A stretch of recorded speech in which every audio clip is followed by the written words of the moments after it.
Olá pessoal, bom dia! Centenas de jovens daqui da região do Cariri embarcam esta semana para a cidade do Rio de Janeiro para participar da Jornada Mundial da Juventude. O evento é o maior realizado pela Igreja Católica desde o pontificado do Papa Francisco. No programa de hoje nós vamos abordar a relação entre a Igreja Católica e a juventude. O que a Igreja está fazendo para manter esses fiéis? É o que você confere a partir de agora no Cariri em Pauta.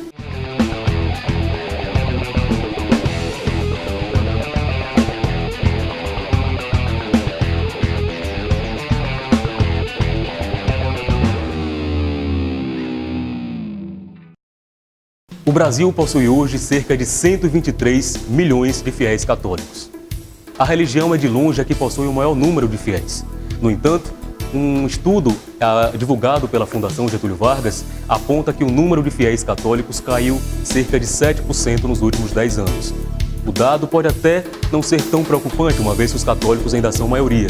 No entanto, a Igreja Católica já tem adotado medidas e feito uma série de ações para fazer com que esses fiéis se mantenham na religião. E é exatamente sobre isso que nós vamos falar no programa de hoje, que vai discutir a relação entre a Igreja Católica e os seus fiéis, especialmente os jovens. Mas antes de nós começarmos a falar sobre este assunto, nós fomos às ruas para saber o que é a Jornada Mundial da Juventude, que tem movimentado todo o Brasil esta semana. É o que você confere a partir de agora na reportagem de Renan Queiroz. No mundo inteiro, mais de 1,2 bilhões de pessoas são católicas. No Brasil, são mais de 123 milhões de católicos, segundo o IBGE, representando 64,3% da população. Apesar da força da Igreja, durante os anos, esse número vem caindo. De 2003 a 2007, houve uma queda de 7% no número de pessoas que se diziam católicos no Brasil. A Jornada Mundial da Juventude, que foi criada pelo Papa João Paulo II em 1984, já percorreu o mundo e hoje chega ao Brasil com a missão de atrair mais jovens para a fé católica e consolidar os que já são fiéis. Como é que você enxerga esses movimentos de renovação da Igreja? Extremamente necessário para os tempos de hoje. Eu acredito que a Igreja hoje ela não é a mesma de séculos atrás. Então, existe hoje uma necessidade de uma abertura maior às novidades do Espírito Santo, que é a terceira pessoa da Santíssima Trindade, e que é o Deus que age no meio da Igreja, e que durante a história da Igreja foi realmente suscitando novas realidades, novos movimentos, novas vivências do Evangelho dentro da Igreja no mundo inteiro. Eu acredito que em tudo, Deus, que faz nova todas as coisas, também quer renovar a sua Igreja, e nada melhor do que começar pela juventude. Durante a Jornada Mundial da Juventude, acontece também o Festival da Juventude, que contará com a participação de artistas nacionais e apresentações culturais diversas. O Cariri será representado pela banda Nova Órbita, que foi escolhida pelo Vaticano através de seleção, com bandas do mundo inteiro. Eu reuni todo o trabalho que a gente tem muito vídeo no YouTube, músicas gravadas em estúdio profissional, e mandei para o Rio de Janeiro, para a COL, né, que é a comissão, a organização local do evento da jornada. Né? E daí eu não sabia, né, eles passam para o Vaticano todo o material e o Vaticano é quem seleciona. Então estamos aí entre os 300 artistas que vão tocar na jornada. Né? Segundo a Diocese de Crato, existem 340 jovens inscritos para participar da Jornada Mundial da Juventude. Porém, segundo o setor turístico, mais de 400 jovens irão ao Rio de Janeiro renovar e consolidar a sua fé. As famílias estão em estado de êxtase, assim, os jovens estão muito empolgados. A gente utilizando as redes sociais, a gente percebe bem a ansiedade de todos para vivenciar esse momento que é único, porque muitos de nós provavelmente não vivenciarão uma outra jornada no Brasil, né? Bem, pessoal, como nós vimos na reportagem, a Jornada Mundial da Juventude está movimentando a região do Cariri e o Brasil inteiro. Para falar sobre essa relação entre a igreja e o jovem, nós trouxemos dois convidados especiais. Um deles, Monsenhor Arcúcio Barros, da Diocese do Crato. Além dele, Patrícia Silva, organizadora da Jornada Mundial da Juventude aqui na região do Cariri. Além dos nossos entrevistados, nós contamos com a presença dos estudantes Mário Silva e Pedro Paulo, alunos do curso de jornalismo da Universidade Federal do Ceará. E é exatamente Mário Silva que abre as perguntas de hoje. Bom dia a todos. Monsenhor, em um mundo com tantas possibilidades, o que a Igreja Católica está fazendo para atrair os jovens e quais são os métodos que ela utiliza para que os que já estão permaneçam na Igreja? Uma boa pergunta. A igreja sempre teve na juventude como aquela que é a rejuvenescedora, aquela que vai dar cara jovem à igreja, a mola propulsora da igreja. E então, desde o documento de Santo Domingos, que na década de 1980 realizou-se na República Dominicana, já a igreja começa a elaborar documentos dizendo que a juventude é entregue à igreja. E assim, Mário, com a nomeação do Papa João Paulo II, já houve uma preocupação muito mais intensa. E, inclusive, o nosso Papa João Paulo II escreveu vários documentos sobre a juventude. Numa jornada, ele dizia claramente que a igreja precisa de santos, de calça jeans, santos que use tênis, que vá às lanchonetes, às pizzarias, que dance, que se divirta, mas que ali também possa anunciar Jesus Cristo.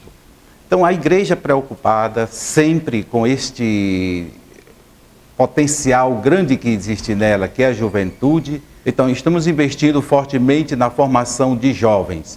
Jovens que sejam capazes de ser protagonistas na formação da sua fé.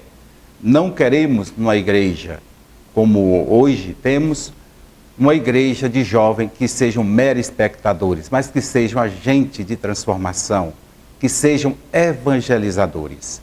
E há uma pergunta que, com relação àqueles, como atrair jovens para a igreja. É com uma evangelização nova, uma nova metodologia evangelizadora, que é a metodologia de Jesus Cristo. Atrair.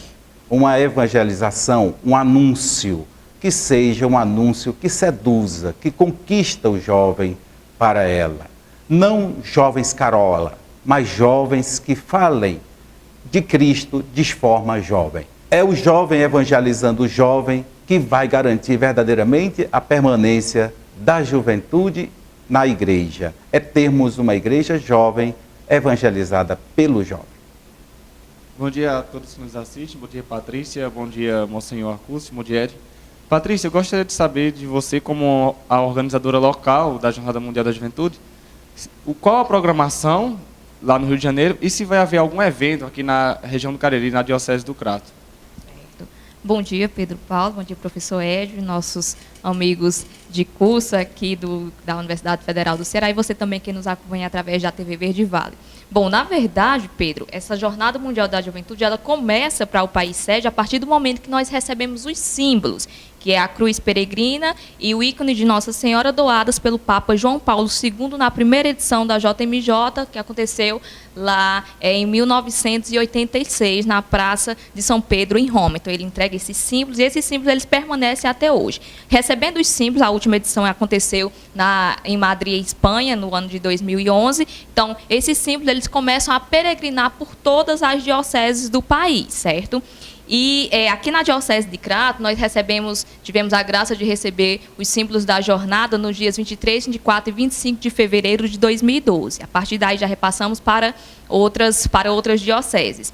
Outro ponto forte antes da jornada é a Semana Missionária. A Semana Missionária, que nós acabamos de vivenciar, inclusive, aconteceu de 16 a 20 de julho, que tem o objetivo de acolher, né, os jovens peregrinos para se adaptarem à realidade do país sede. E aí sim a gente vai para a programação específica da jornada, que aí acontece missas, show, Festival da Juventude, feira vocacional, vigília, via sacra. Então tem toda uma programação com o rosto jovem para o jovem que vai estar vivenciando.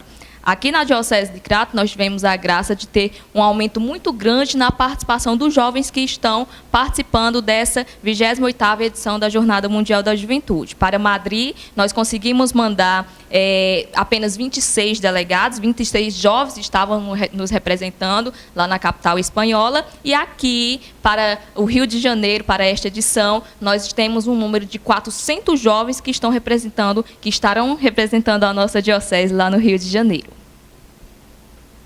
Monsenhor, o senhor acredita que com a nomeação do Papa Francisco pode acontecer um processo de renovação na Igreja Católica? Não tenhamos dúvida.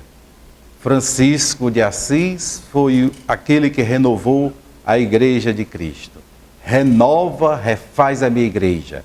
Foi esse o apelo que, diante do crucifixo de São Damião, São Francisco de Assis ouviu.